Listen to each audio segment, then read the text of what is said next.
খালেদা জিয়ার দাফন এবং জানাজা এবং এই পুরো প্রস্তুতি কিভাবে নেওয়া হবে তার বিষয়ে একটি সামগ্রিক আলোচনা করা হয়েছে এবং এখানে মূল জোর দেওয়া হয়েছে যে পার্টির সাথে পুরোটা সমন্বয় করে বিএনপির সাথে সমন্বয় করে সমস্ত কাজগুলো সম্পন্ন করা হবে। তো আপাতত যেগুলো ডিসিশন হয়েছে সেটা হচ্ছে যে জাতীয় সংসদ ভবনের দক্ষিণ প্লাজায় উনার জানাজা হবে। উনার মরদেহ সকালেই এভারকেয়ার হাসপাতাল থেকে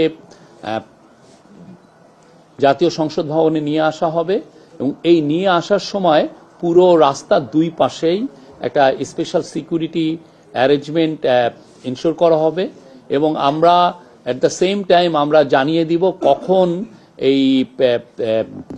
এই পুরো গাড়ি মরদেহবাহী গাড়িটা কখন রওনা দিবে এবং এটাকে ফুল রাষ্ট্রীয় অনারে ওনাকে নিয়ে আসা হবে দক্ষিণ প্লাজায়, জাতীয় সংসদ ভবনের দক্ষিণ প্লাজায়। সেখানে জানাজা হবে। জানাজায় মাননীয় চিফ অ্যাডভাইজার থাকবেন আর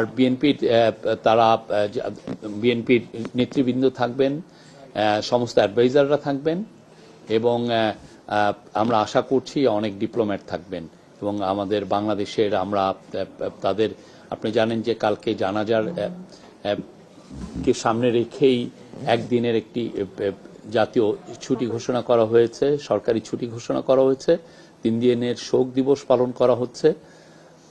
এই আর পুলিশের তরফ থেকে, সিকিউরিটি এজেন্সির তরফ থেকে প্রত্যেকটা বিষয় আবার নতুন করে রিভিউ করা হয় কিভাবে।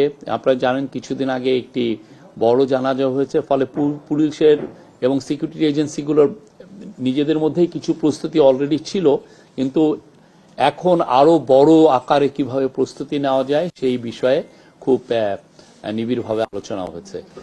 ওনার এভারকেয়ার থেকে ওনার পুরো যে লাশবাহী গাড়ি আসা পর্যন্ত, সংসদে ভবনের দক্ষিণ প্লাজায় আসা পর্যন্ত ওনার দাফন এবং ওনার জানাজা সবকিছু পূর্ণ রাষ্ট্রীয় মর্যাদায় অনুষ্ঠিত হবে, পূর্ণ রাষ্ট্রীয় মর্যাদায়। আপনি জানেন উনি আপসহীন নেতৃত্বে ছিলেন, বাংলাদেশ বারবার গণতন্ত্র হারিয়েছিল, উনি প্রতিবারই ওনার বলিষ্ঠ ভূমিকায়, ওনার বলিষ্ঠ নেতৃত্বে আমরা গণতন্ত্র ফিরে পেয়েছি।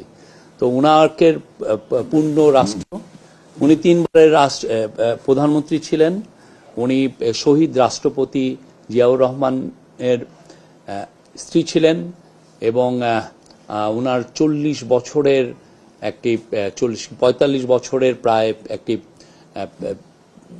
পাবলিক সার্ভিস আছে। দেশের জন্য উনি যা করেছেন এটা অতুলনীয়।